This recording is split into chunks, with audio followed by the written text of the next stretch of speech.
Salut amis téléspectateurs, vous êtes nombreux à suivre cette émission à travers le monde et c'est une émission qui rentre dans le cadre d'un entretien que nous avons passé ici sur le plateau. Je ne suis pas seul, je vais être accompagné de Peggy Tchassa. Bonjour Peggy. Bonjour Vital. Peggy Tchassa est journaliste et reporter de Lingala Facile. Et puis journaliste et reporter de Direct TV de l'honorable Zachary Bababasso. Il est également producteur de plusieurs émissions diffusées dans plusieurs chaînes de télévision et sur le net dont on donnera l'adresse bien après. Merci Monsieur Peggy pour cette émission que vous nous avez proposée et que vous allez animer avec nous. Merci beaucoup, Vital. Voilà, notre invité dans cette émission, c'est Son Excellence Monseigneur Cyprien Mbouka, évêque de Boma. Bonjour, Monseigneur. Bonjour, Vital. Et bienvenue dans cette émission. Bonjour, Monsieur Peggy aussi. Merci. Son Excellence Monseigneur Cyprien Mbouka est évêque de Boma. Il est de la congrégation du Cœur Immaculé et des Maries. Nous appelons CISM. Voilà, nous venons de vous présenter les différents personnages qui vont devoir intervenir dans cette émission. Et derrière le miroir, nous avons nos techniciens. Monsieur Peggy, vous nous avez proposé cette émission qui va passer un peu partout. Je vous passe la parole. Merci Vital. Bana Kini, Bana Brazzaville, Bana Mukimo, Bana Bisso, partout dans le monde. Tozana na Kinshasa, na Brazzaville, mais Toza plutôt na Congo central, précisément na Boma. Tori Kota la Mukambi ya église catholique ya diocèse ya Boma. Oyazo sala musala kitoko. Oyo tolingi to sula naye matali bilan et puis na actualité oza ko dominer. Il s'agit de Monseigneur Cyprien Mbouka Oboyebi Oyakenda Sango Makasi autant où Moussa Osala Moussala Naye Tikabiso ba journaliste Toyaka vers ye pour na kozola information na kosola kitoko. Mais l'autre kosola muké na le côté français et puis na souka Monseigneur l'évêque a fait sa message na Kikongo to na Kiyombe pour la bande de la diaspora au bosa vraiment épelé bo sepel bo tinda kingai et puis kinsa sa nini Monseigneur Mbouka a sali 20 ans au tiki kakabouy yango mona yaki son excellence l'évêque o azali ami ya ba journaliste o aza proche ya population a ndimaki to so na ilelo bo na nini mam comme makambo yokindi Monseigneur l'évêque la page de l'année 2017 s'est renfermée. Nous sommes en plein 2018. Êtes-vous satisfait du travail que vous avez abattu, Excellence? Oui, je peux le dire sans hésiter.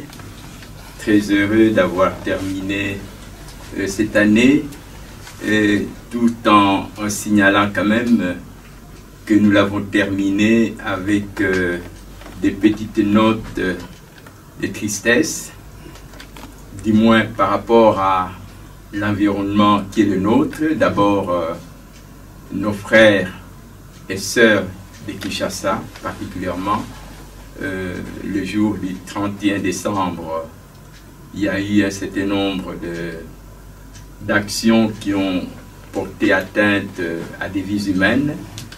Et donc, ça a été évidemment pour nous une fin d'année quelque peu triste.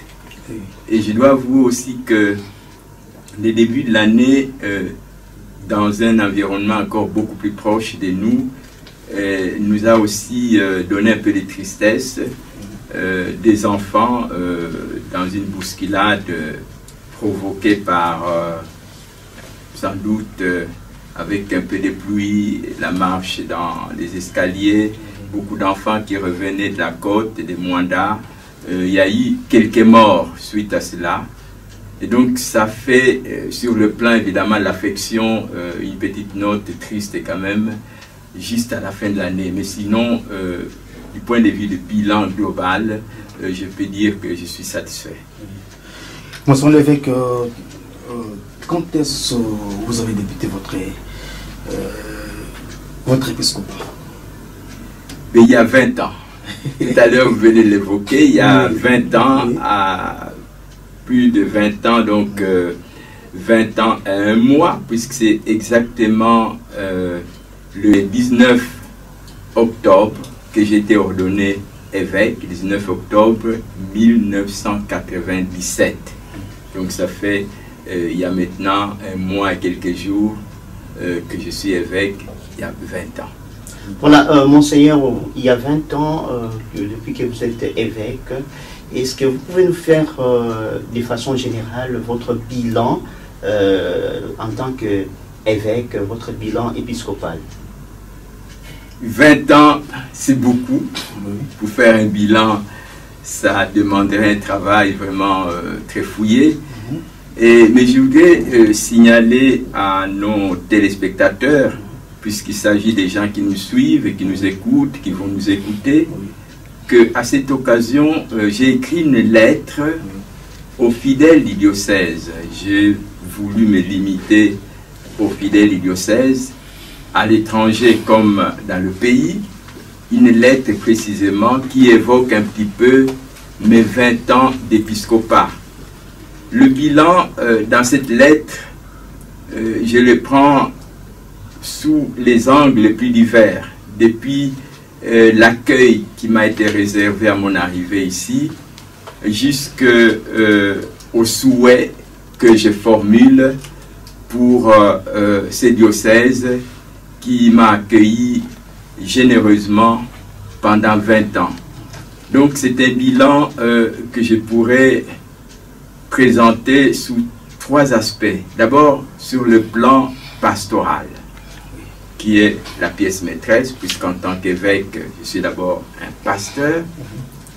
J'ai évoqué tous les efforts qui ont été faits dans la mise en œuvre des projets pastoraux, en termes des thèmes pastoraux, la vision que nous avions sur le plan de la pastorale, vision qui a été immortalisée dans ce qui est devenu une parole passe-partout dans notre diocèse, Makuk Matat, Materminanzungu, qui fondamentalement veut incarner 4 grandes valeurs qui sont solidarité, concertation, co-responsabilité et sens du bien commun. Et donc, sous cet angle-là, je peux dire que des avancées significatives sont enregistrées parce que, à travers ces 4 valeurs, nous avons pu travailler ensemble pour avoir un clergé assez nombreux. Et je l'indique dans ma lettre, pendant ces 20 ans, j'ai ordonné 156 prêtres, ce qui est quand même un bilan respectable. Et à la 20e année, nous avons 96 grands séminaristes, ce qui est un bilan quand même très intéressant. Du côté des religieux et religieuses, ce sont des groupes très dynamiques, les congrégations diocésaines, et nous avons des petits groupes missionnaires qui sont présents dans notre diocèse et qui font la fierté par rapport à leur insertion missionnaire. Et les congrégations anciennes, notamment diocésaines, nous font aussi la joie dans leur expansion missionnaire. Au sein du diocèse, plusieurs communautés sont nées pendant ces 20 ans et même plusieurs communautés sont implantées en dehors du diocèse dans le cadre de la solidarité entre différentes églises. Mais il n'y a pas que les prêtres, les religieux, religieuses qui font la pastorale. Il y a nos frères et sœurs laïcs qui eux aussi de leur côté m'ont donné beaucoup de joie à travers les différents mouvements d'action catholique, à travers les chorales, à travers les jeunes, à travers d'autres regroupements, plateformes qui ont été mises sur pied, notamment Arcade, qui est particulièrement une plateforme des laïcs qui sont responsables au cadre, mais qui se sont mis ensemble pour le bien-être de notre diocèse, et puis les mamas catholiques, qui est une armée importante de notre diocèse. Alors voilà un peu ce que je peux dire, que sur le plan pastoral, c'est un bilan qui me réjouit. Son Excellence, vous avez évoqué plusieurs paramètres que je peux appeler roses ici. Vous avez parlé de 4 valeurs, la solidarité, la concertation, la co-responsabilité, l'essence du bien commun. Tout à fait. Vous avez parlé de 156 prêtres que vous avez ordonnés pendant les 20 ans de votre épiscopat, 96 grands séminaristes, jusqu'à présent. Et au moins cette année pastorale. Et vous avez évoqué la présence de plusieurs communautés religieuses actuellement, et puis l'implication des laïcs par l'Arcade, les mamans catholiques. Monseigneur, on dit que dans un cheminement, tout n'est pas rose, certainement. Vous avez eu des difficultés que vous avez rencontrées. Pouvez-vous nous énumérer quelques difficultés rencontrées durant votre épiscopat? Les difficultés, je pourrais les situer à 2 niveaux. D'abord, au sein même de l'Église et de la communauté diocésaine elle-même, c'est que, c'est clair, ce chantier que j'appelle chantier a supposé un effort de conscientisation, donc une certaine lourdeur par rapport à l'acceptation, voire même à l'accueil de cette solidarité. La tendance est plus portée vers ce que je pourrais dire l'égoïsme. Donc on pense d'abord à soi-même, et donc il y a eu cette lourdeur-là. Il y a également eu le fait que, bon, difficulté ou plutôt contrainte, et 156 prêtres en 20 ans, c'est beaucoup. Et donc du coup c'est un poids quand même qu'il fallait absolument affronter, un poids aussi bien du point de vue d'accompagnement comme personne, mais aussi un poids du point de vue physique, matériel, et du point de vue financier, tout ça. Alors, les congrégations religieuses également, de ce côté-là, qu'est-ce que je peux évoquer comme difficulté? C'est que, bon, les congrégations, en tant qu'un corps qui a une certaine autonomie au sein d'un diocèse dont elles dépendent quand même, bon, il y a eu aussi un certain nombre, parfois des projets qui ne coïncident pas toujours avec ceux que nous voulons mettre en place, ou des initiatives qu'il faut freiner parce que ce n'est peut-être pas tout à fait le moment opportun de le faire, ou bien peut-être qu'il ne convient pas de le faire. Donc il y a cette, je peux mettre tout ça sur le label d'une lenteur dans le fait d'aller en avant, avec cet élément que j'ai évoqué ici, la tentation de regarder d'abord devant sa propre maison plutôt que devant la maison de l'autre. Alors, il y a aussi des difficultés liées à l'environnement, sociopolitique, socio-économique. Quand moi j'arrive, c'est la FDL, donc c'est le pays déjà en moule avec tous les régimes de Mobutu. Et puis nous connaissons la situation aujourd'hui dans nos régions, l'accès routier est très compliqué, et puis la pauvreté des gens, et de petit à petit aussi c'est installer l'insécurité. Et donc ce sont des difficultés quand même avec lesquelles nous avons dû composer, parce qu'on ne peut pas faire autrement, on ne pouvait pas faire autrement. Difficultés matérielles, difficultés politiques, difficultés économiques, difficultés sociales, difficultés, j'oserais même dire aussi, l'environnement religieux. Hein. On ne compose pas tous de la même manière la vision religieuse. Et là aussi, il arrive parfois que nous rencontrons quelques résistances auprès des uns ou des autres qui ne partagent pas forcément la même religion que nous. Alors, je voulais ajouter un petit point par rapport aux avancées du point de vue pastoral, c'est que nous sommes passés pendant ces 20 ans de 33 paroisses à 46 paroisses, donc 13 paroisses. Voilà encore une fois un autre élément qui a apporté aussi des difficultés, parce que pour bâtir 16 paroisses en 20 ans, dans un pays dont l'économie est complètement délabrée, cela n'est pas facile. Merci, Excellence. Pouvez-vous nous parler de vos perspectives d'avenir en tant qu'évêque, Son Excellence? En tant qu'évêque, c'est-à-dire en tant que pasteur de l'église de Boma, Oui. parce que bon, on peut être évêque diocésain, auxiliaire, et en général, bon. Oui. Mes perspectives, c'est que la vision pastorale que nous avons construite ensemble, parce que ce n'est pas un travail seul qui a été fait personnellement, seulement par moi, que cette vision pastorale d'être ensemble, tous les fidèles, à travers les Makuk Matat, c'est-à-dire à travers les trois composantes essentielles de l'Église, qui sont les laïcs, le clergé et les consacrés, et que nous puissions effectivement construire la famille de Dieu. Et donc, du coup, toutes les valeurs qu'implique cette construction, c'est mon grand rêve, c'est de souhaiter que ces valeurs puissent être progressivement vécues.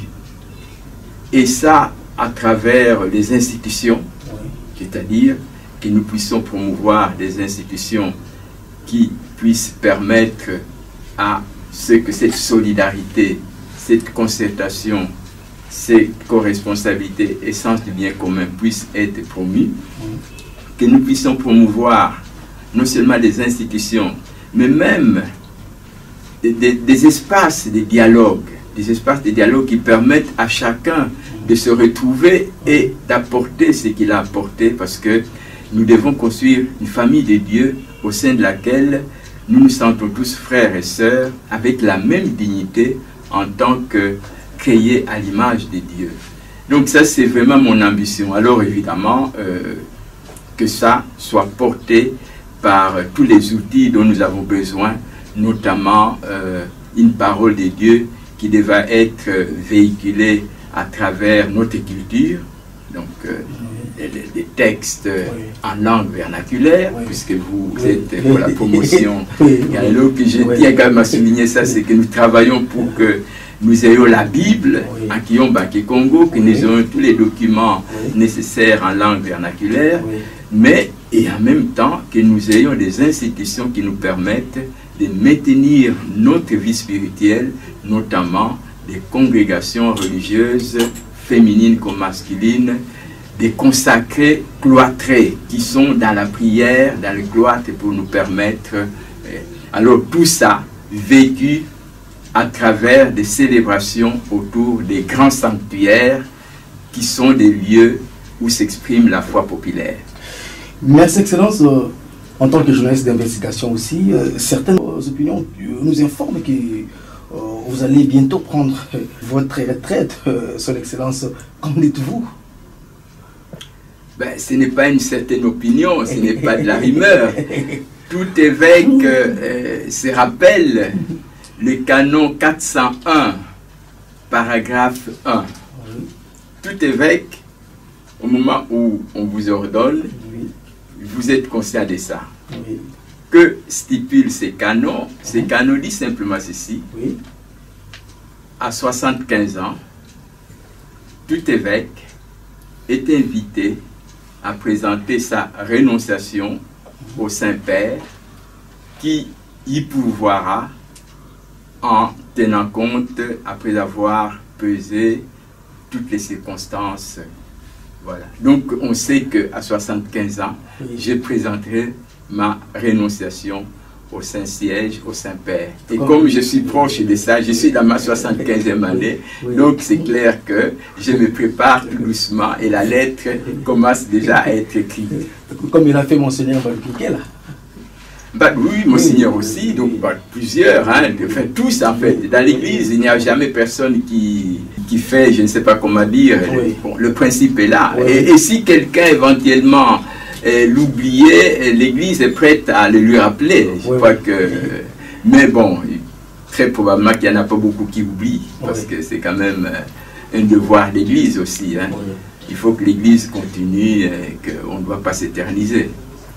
Voilà, Monseigneur l'évêque, vous avez parlé du canon 401, paragraphe 1, qui rappelle à tout évêque qu'à son 75e année, il doit présenter une lettre de rénonciation. Alors vous nous avez parlé des visions que vous avez tout à l'heure. Alors quel aperçu avez-vous par rapport à l'accomplissement de toutes vos visions?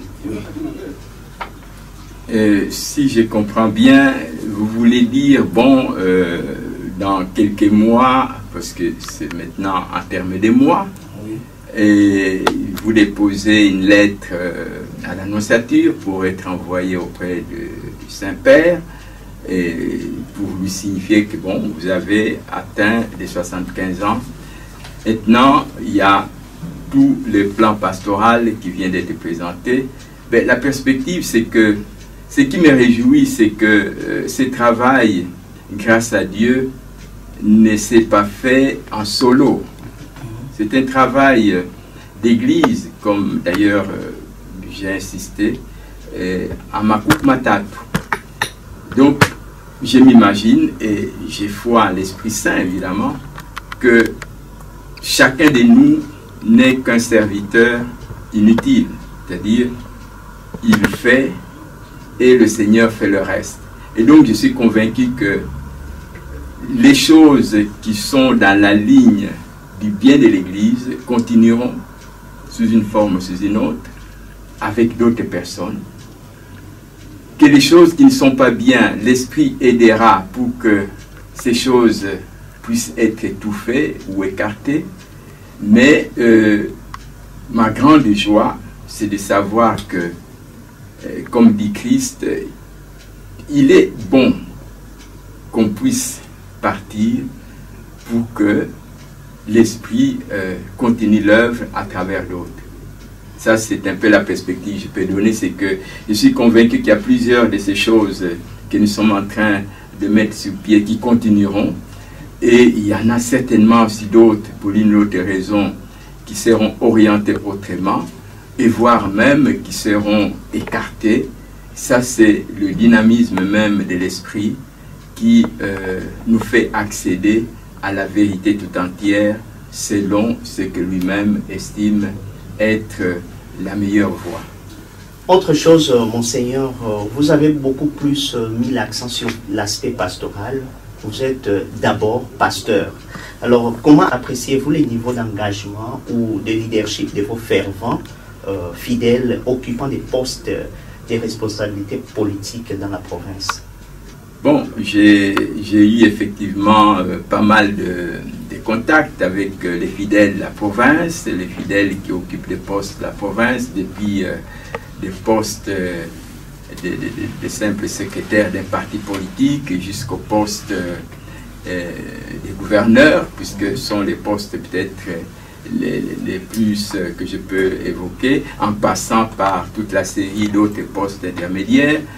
Et je rends grâce à Dieu parce que jusqu'à présent, Dieu m'a aidé à, je voulais employer l'expression qu'on aime souvent employer dans ce pays, à être l'église au milieu du village. C'est-à-dire que j'ai toujours privilégié les relations des personnes avec des personnes en n'étant pas trop regardant d'abord leurs opinions religieuses ou politiques, leurs appartenances religieuses ou politiques. Ma première préoccupation a toujours été, en tant que pasteur, c'est d'abord de me trouver devant des fidèles qui sont, bon, grâce à Dieu, un tel, il est ministre, un tel, il est gouverneur, un tel, il est maire, un tel, il est député, un tel, il est bourgmestre, c'est tout ce que vous voulez. Donc, il y a d'abord cette rencontre de fraternité avec ces personnes-là. Et du coup, ça m'a permis, je dois l'avouer, de pouvoir me situer face à eux en toute liberté, d'expression même. C'est-à-dire que, comme pasteur, le pape François nous invite à avoir 3 grandes attitudes. La première, c'est d'être derrière ses fidèles, les brebis. Les brebis sont devant, on est derrière. Et cette attitude va induire quelle valeur? C'est que si une des brebis tombe, on puisse la ramasser pour qu'elle ne reste pas là. Parce que si on est devant, la brebis qui tombe là au fond pouvait avancer, elle reste. Ça, c'est la première attitude. La deuxième, être au milieu de ses fidèles pour sentir leur odeur. C'est l'expression qu'il emploie. Et même être sali par leur saleté, parce que vous vivez au milieu d'eux.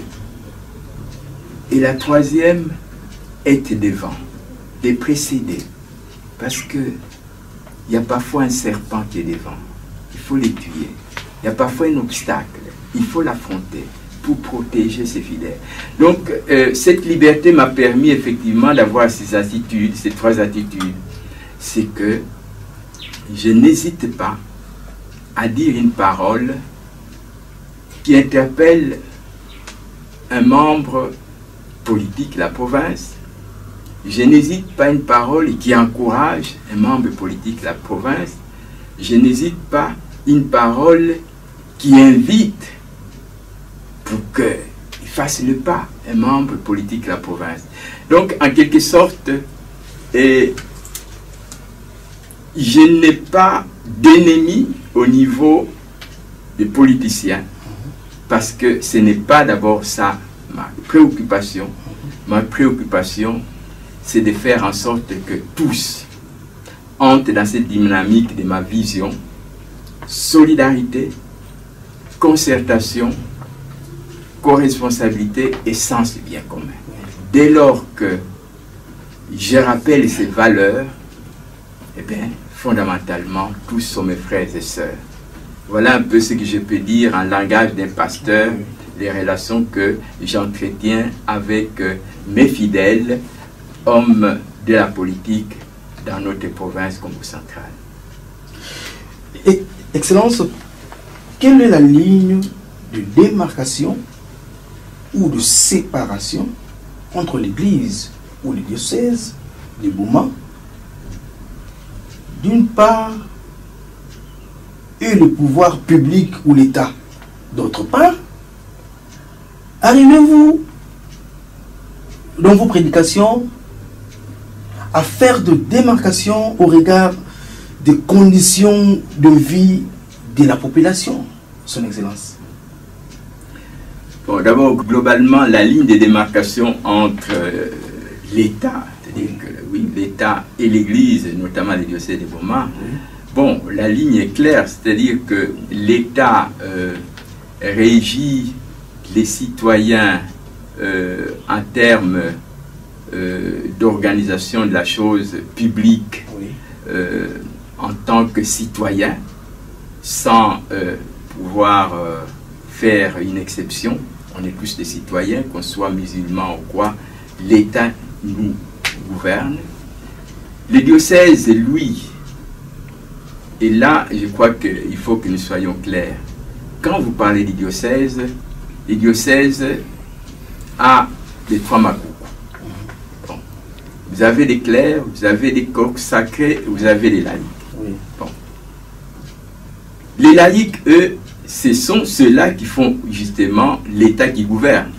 Et bon, donc, ils sont avec nous, nous les encourageons, vraiment, nous sommes derrière eux pour qu'ils puissent promouvoir les bonnes valeurs.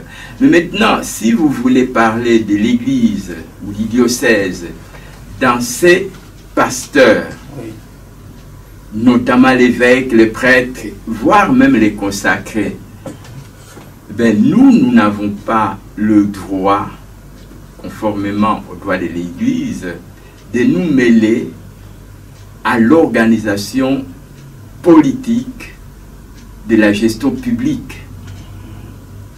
Je dis bien à l'organisation ou bien à la gestion des institutions publiques qui sont les institutions de l'État.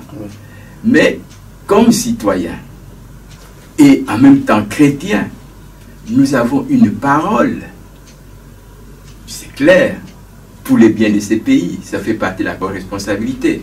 La chose publique nous concerne dans la mesure où cette chose publique nous concerne aussi. C'est-à-dire que la chose publique a besoin de nous Et nous aussi, nous avons besoin d'elle. Alors, c'est là que je rejoins la deuxième partie de votre question.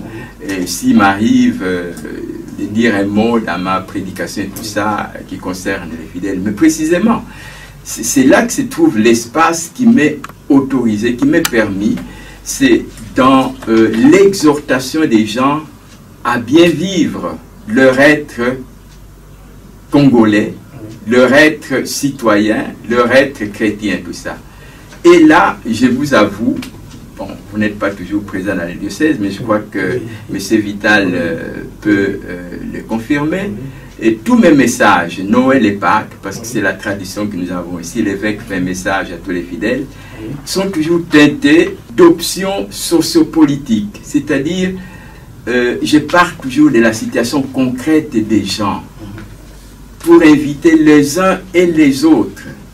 Là, c'est très important. J'insiste sur le fait que jamais je ne me suis limité à ne dire une parole qu'à un groupe déterminé. Parce que je suis convaincu, toujours dans ma vision, que s'il n'y a pas de solidarité, de concertation, de co-responsabilité et de sens du bien commun, rien ne peut marcher. Et donc, dans tous mes messages, il y a toujours une parole qui encourage les hommes politiques, les non-politiciens, une parole qui interpelle les hommes politiques et les non-politiciens, une parole qui exhorte tout le monde. Donc voilà un peu ce que je peux dire par rapport à mes messages. Voilà, Monseigneur, nous sommes vraiment satisfaits de votre intervention. Il y a encore une question, et quel est votre point de vue par rapport au prétendu conflit entre pouvoir et Église? Devait-on forcément en arriver là? Bon, vous avez bien dit prétendument conflit, oui. Quoi que vous avez raison de le dire. Oui. Bon, c'est vrai qu'il y a quand même allure de conflit. Nous les constatons dans notre pays. Qu'est-ce que je peux en dire? Bon, je crois que c'est ce que je pourrais appeler la différence des visions. En d'autres termes, dès lors que l'Église martèle sur des valeurs qui malheureusement ne sont pas toujours vécues dans le monde politique, du coup, il y a une divergence. Donc moi, je pourrais parler de divergence plutôt que de conflit. Il y a une divergence. Et elle est là. La divergence, c'est simplement que nous, l'Église, nous n'avons pas une autre parole que celle que Christ nous a laissée comme la parole fondamentale. Aimez-vous les uns les autres comme je vous ai aimé. Et dans le cas concret, lorsque la justice est bafouée, il n'y a pas d'amour. Lorsqu'il y a une discrimination, il n'y a pas d'amour. Lorsqu'il y a non-respect de la loi, il n'y a pas d'amour. Lorsque la démocratie n'est pas vécue, il n'y a pas d'amour. Et du coup, nous, comme pasteurs, nous sommes obligés, au prix même parfois des pères de notre vie, de le rappeler en parole et en acte. Et du coup, évidemment, forcément, il y a dissension, il y a tension, il y a prétendument conflit. Donc voilà d'où viennent les conflits. Simplement, c'est que nous prenons des valeurs qui, pour les autres, n'en sont pas. Et du coup, donc, nous ne sommes pas sur le même point de vue. Et nous ne nous tairons pas, comme on l'a souvent dit. Nous ne pouvons pas nous taire. Nous allons continuellement rappeler ce qui est fondamental à notre vie chrétienne. Mais Excellence, soutenez-vous la démarche de certains prêtres et laïcs qui se mêlent dans les affaires politiques et publiques, Son Excellence? Bon, comme je l'ai dit, je crois que l'Église fait de la politique et l'Église n'est pas politicienne. L'Église ne peut pas se mêler dans des institutions politiques, dans l'organisation politique. Évidemment, ce pays a connu des cas d'exception. Et malheureusement, auquel cas on revient régulièrement. On sait qu'à un moment donné, la présidence de la CNES, c'est comme ça qu'on l'appelle, hein, la Conférence nationale souveraine, était assurée par un prélat. On sait qu'à un moment donné, la CENI, la CI, c'était un prêtre qui était à la tête. Bon, du coup, mais c'est des cas d'exception, pour lesquels d'ailleurs, en leur temps, l'Église avait toujours une parole pour clarifier. Et donc, un prêtre qui s'est dit, moi je veux me présenter aux élections, il va être pénalisé. C'est-à-dire qu'on va le mettre à l'ordre. Un prêtre qui dit, moi je vais me présenter pour devenir maire de Boma, on va lui dire, vous ne pouvez pas le faire. Un prêtre qui dit, moi je veux être député, on lui dira non.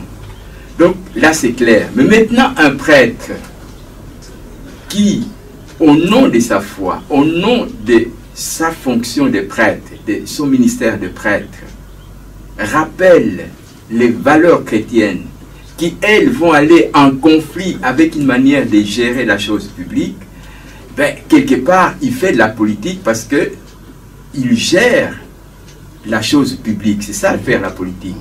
Il gère la chose publique, mais non pas dans l'intention d'être politicien, mais dans l'intention du bien-être des gens. Voilà, Excellence, l'opinion constate une forte avancée du phénomène Église des Noirs ou animiste. Cela touche-t-il l'Église catholique romaine? Ben, oui, directement, parce que ces églises, par leur idéologie fondatrice, elles se disent églises de non-importation, si je comprends bien. C'est-à-dire que c'est des églises d'enracinement totalement local et qui, dans la mesure où précisément l'Église catholique, elle est universelle, donc elle va au-delà du terroir. Bon, on est déjà dans une perspective de compréhension différente. Dès lors que eux s'y tombent dans l'intégrisme de dire tout ou rien, ben, il y aura un conflit. Parce que tout ou rien, or nous sommes plutôt des tendances universelles par naissance même.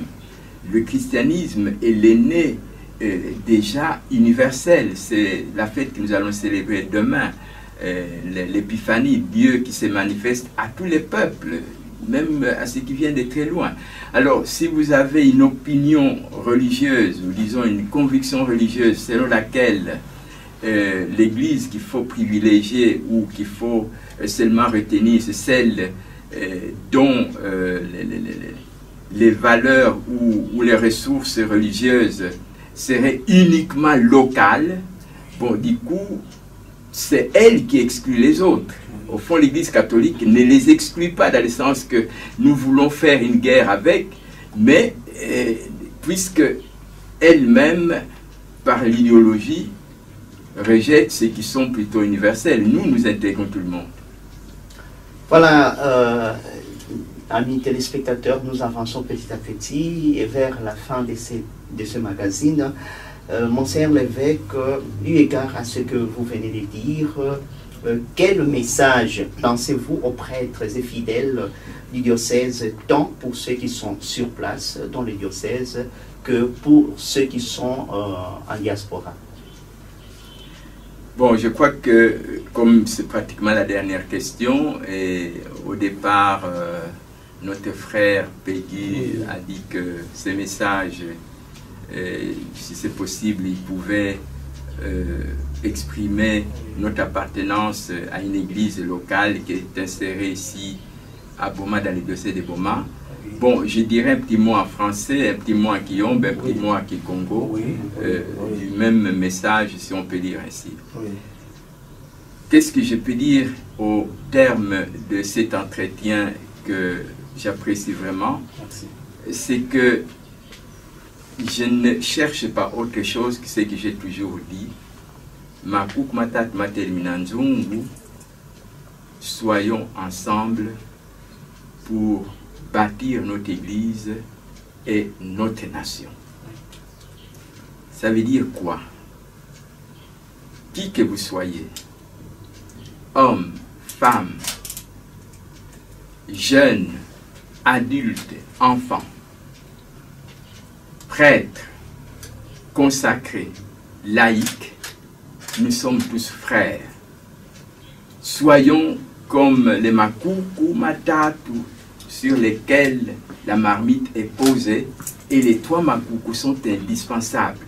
S'il y a un des coucous qui tombe, la marmite tombe.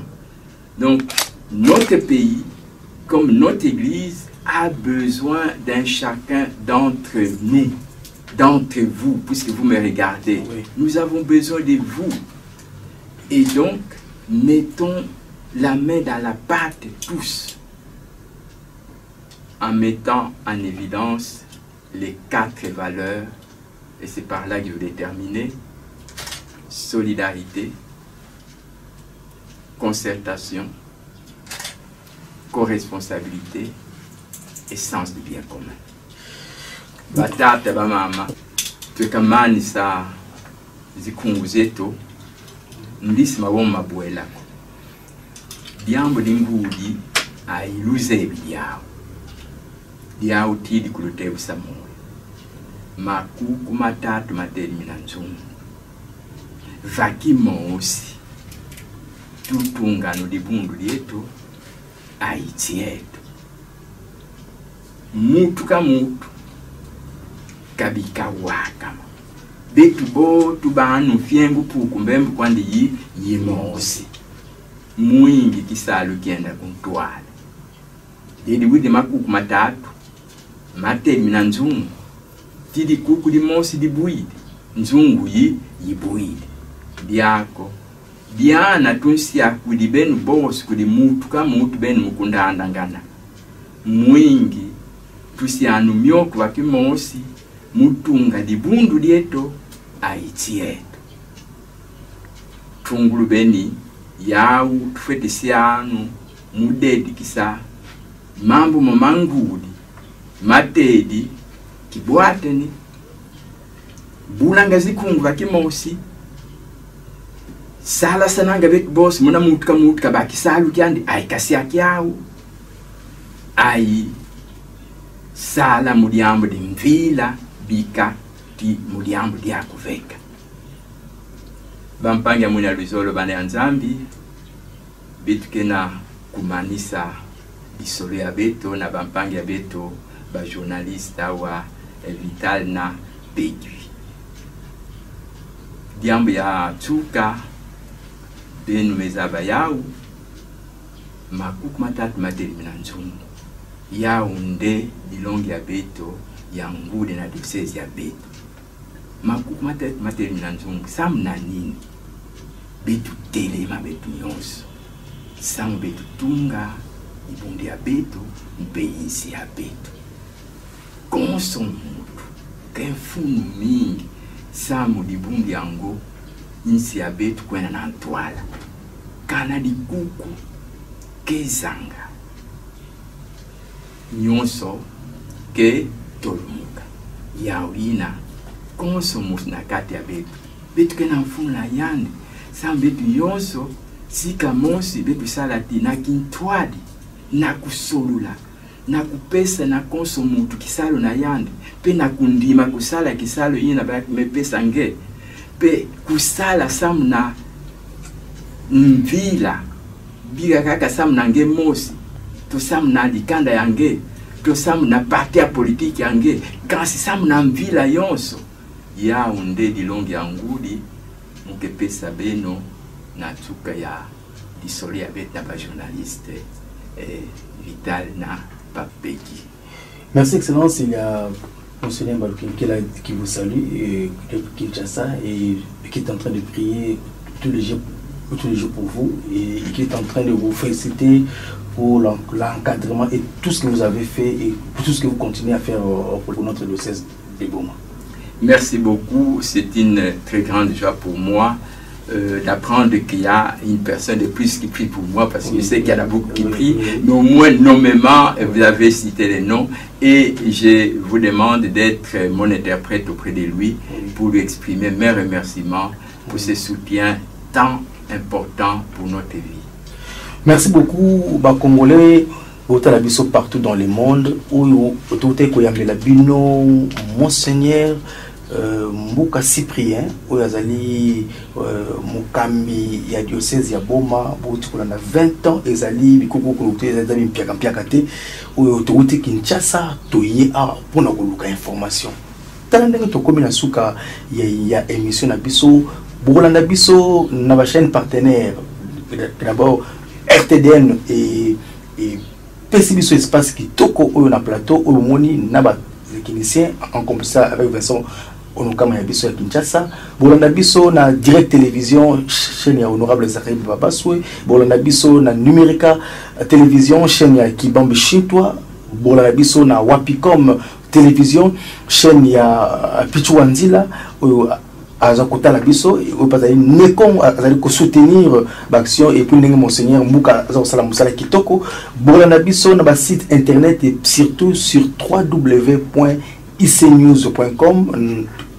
Sur www.icnews plus 243 Kinshasa et puis Bolanda Biso pe na ba réseaux sociaux nyonso o Bolanda Biso toyaki ko ça l'émission pour la demande Nabino 20 ans ezali 20 ans ça s'est fait aussi to féliciter son excellence Monseigneur Mbuka bomoni ba église tongami ba na sekambote ba sepeli ba église soko tongama muso to musika ko ressemble na cité boye Monseigneur l'évêque na ba moyen oyo muke ozako pesa ma pour la diocèse azako bunda pour la diocèse et kende liboso to bonela pour na ye to soutenir ye bonti koyoka c'est pas donné à n'importe quel prêtre à autoriser biso boye na temps oyo mokeza ko tambola kondima émission spéciale pour la bilan et puis koloba actualité ou ozako dominer namboka. En tout cas merci mingi bino bozaki branché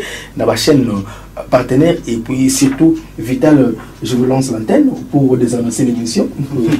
Voilà, amis téléspectateurs de partout, vous avez suivi cette émission qui rentre dans les cadres de l'entretien avec son excellence Monseigneur Cyprien Mbuka, évêque de Boma. C'est une émission qui a été proposée par notre confrère Bégu Tchassa, qui est journaliste et reporter de Lingala Facile et de Direct TV de l'honorable Zachary Bababassou. Il est également producteur de plusieurs émissions diffusées dans plusieurs chaînes dont il a cité les noms de télévision et même sur le net. Vous avez suivi, nous disons merci à son excellence Monseigneur Cyprien Mbuka pour nous avoir accordé ces temps d'entretien et surtout pour toutes les réalisations faites au niveau du diocèse de 33 à 46 paroisses. Ce n'est pas facile et beaucoup d'autres réalisations que nous pouvons dénombrer